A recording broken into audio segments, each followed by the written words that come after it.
Hey everybody, and welcome back to that KiltedGuy.com here on YouTube. And today what I'm going to show you is the advantages of a fast setting joint compound and why you should never put regular all-purpose type mud on thick.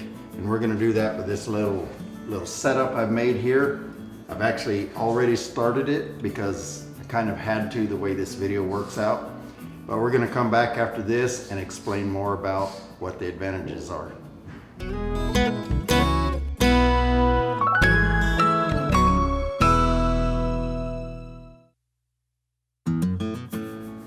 Hey, welcome back to my channel, and today we're going to demonstrate why you don't ever want to put regular joint compound down thick and what will happen, and we're going to talk about the advantages of using a fast setting joint compound.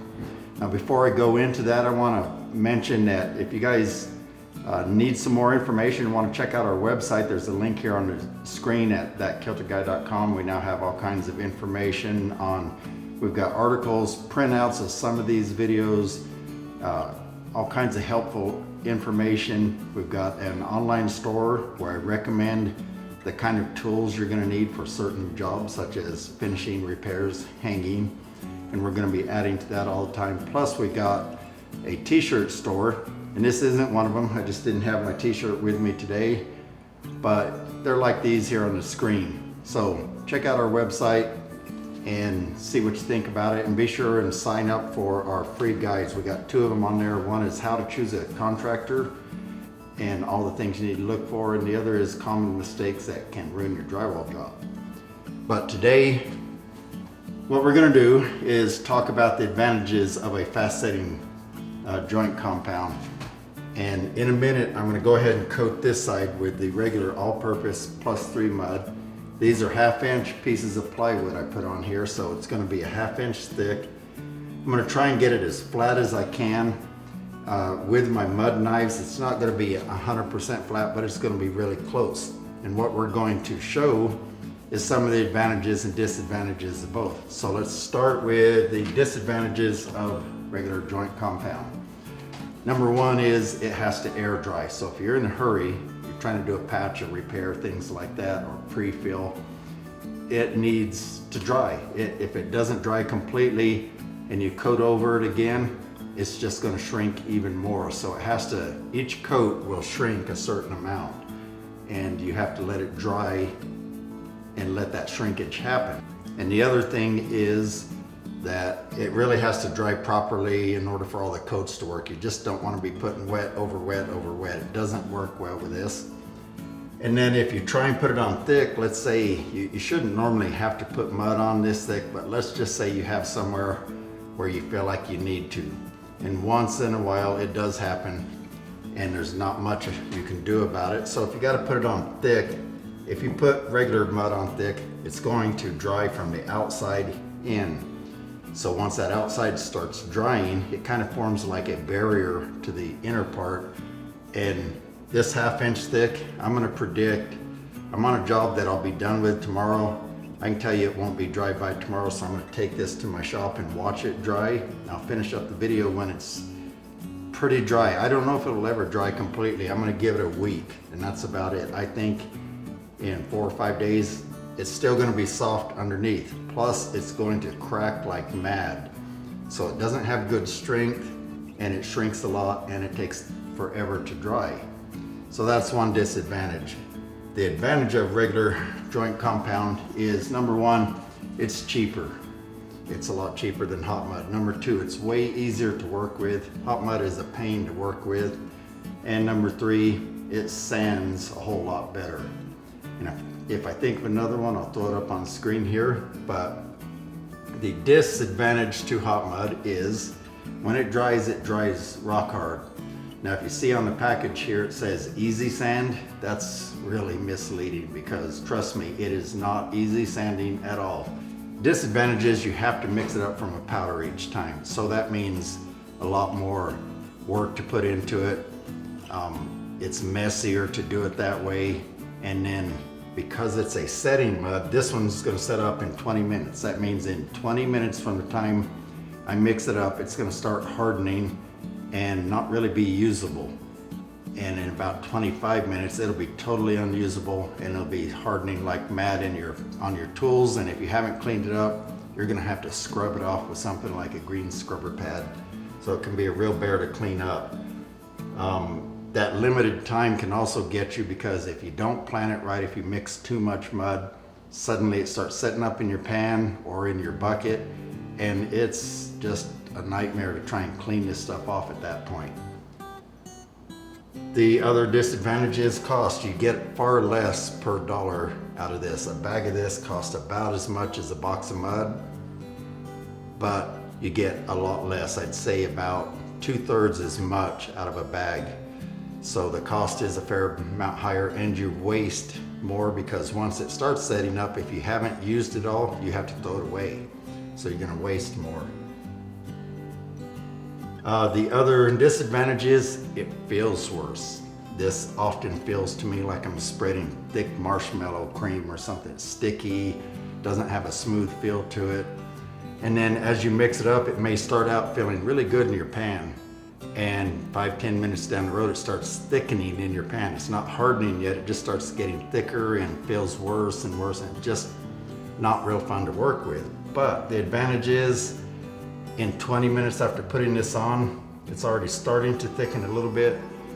You can go ahead and scrape it, prep it for the next coat, put another coat on it, because once it hardens, it's not going to shrink anymore. It locks it into place. It can't shrink, and you can't really hurt it. So you can go ahead and put another coat on. It's going to chemically keep hardening, and it allows you to get things done faster with a lot less shrinkage. So like there's sometimes corner bead will come out pretty deep. If you put your corner bead on a little bit crooked and it's really deep, I'd run it with hot mud first, but use at least 20 or 45 minutes. Now, the faster it sets up, the less it'll shrink, because it goes back to, once it sets up, it quits shrinking. So if it takes, there is 90-minute hot mud, if it takes 90 minutes for it to set up, it's gonna be shrinking that whole time, so you'll get more shrinkage out of it. So I use 5-minute, 20-minute, and occasionally 45. So what we're gonna see in here is, I predict when we're done, this is gonna have very little shrinkage. I'll put a straight edge across, and I think it'll still be pretty flat, whereas this one's gonna shrink and look terrible. So I'll go ahead and get some regular all-purpose +3 mud out, coat this side, make it flat, and then we're just going to let it dry and see what happens. Okay, so I'm gonna go ahead and coat this side with a 20-minute hot mud. It's gonna take quite a bit, so we're going 1/2 inch deep.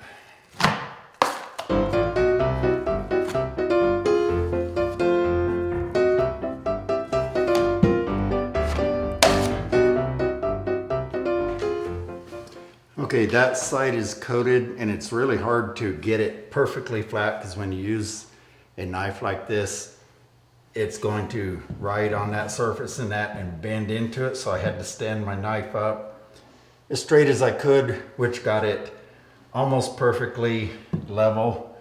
And we'll see how that one dries. Next, I'll do the regular joint compound.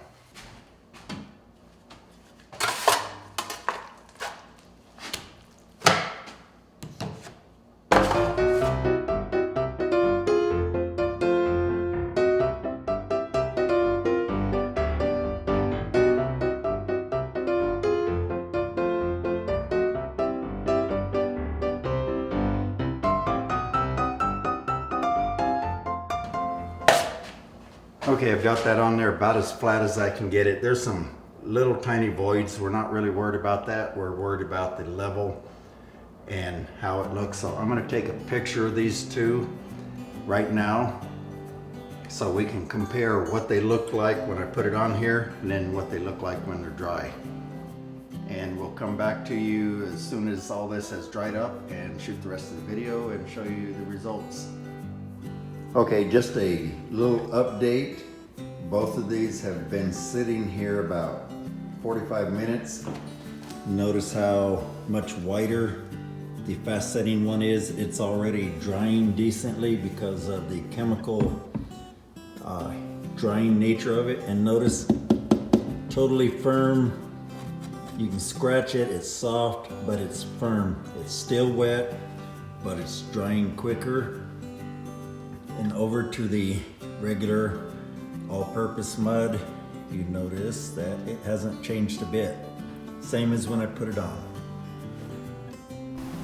Okay everybody, here we are on day 3, which means this has had around 40 some hours to dry, so nearly 2 days of drying time. And of course the hot mud is the same. Let's show you this mud, and let's see.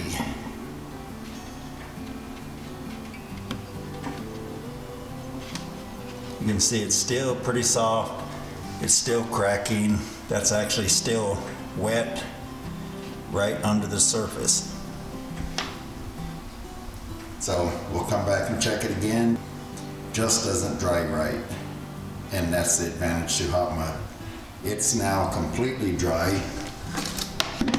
Still hard, just like it was. Can't dig anything out. I believe that's dried all the way through because it actually has a chemical reaction and that heat helps dry it faster. Okay, I tell you what, I think we're gonna wrap this video up. It's now been, I think it's been 4 or 5 days since I did this. And I'm gonna show you, first of all, how much they've shrank. I'll show you a picture of this and how it looks here. You can see all the cracks in it. Now, if you compare the two, this first picture is of the hot mud, and you'll see when I put my straight edge across there, there's barely any shrinkage, and actually that's even less than it looks because when I wiped it, I noticed I was leaning my knife just slightly, which concaved it like that. Now, if you look at the picture of the regular joint compound and how much it shrank, that's mostly shrinkage right there, and it will continue to shrink because guess what, it's still not dry.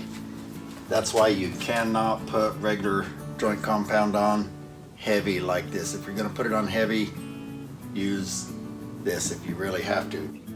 So now let me show you this, that it's still wet. First of all, notice how tough that is. If I try and dig that out, I could if I really take a bite, but it comes out pretty difficult. This over here, if you look, it's just soft. It's barely dried at all. I can stick my finger in here and pull it out like that, so it's still actually wet. Again, that's because it dries from the outside in, and as it dries, it's going to continue to shrink. So you can see, do not do it this way. So if you're still watching, thanks for sticking with me this long. I'm just going to be real brief, but before you go, please don't leave just yet. I want to let you know that I'd really appreciate it if you check out our website at thatkiltedguy.com. We'll put a link at the very end here. It'll pop up as a clickable link. And also, if you like these videos I do, we do all kinds of these construction, drywall, do-it-yourself, handyman videos. If you like this kind of stuff, be sure and subscribe. If you look below the video here, you'll see a subscribe button. But if you don't click that little bell icon, you won't get notified when I put out a video. If you click it, you'll get an automatic notification that we put out the latest video. Anyway, check out these links. It's going to pop up here, and I thank you guys so much for stopping by. This is what I do it for, teach you guys, give you guys some educational and fun material. We'll see you on the next video.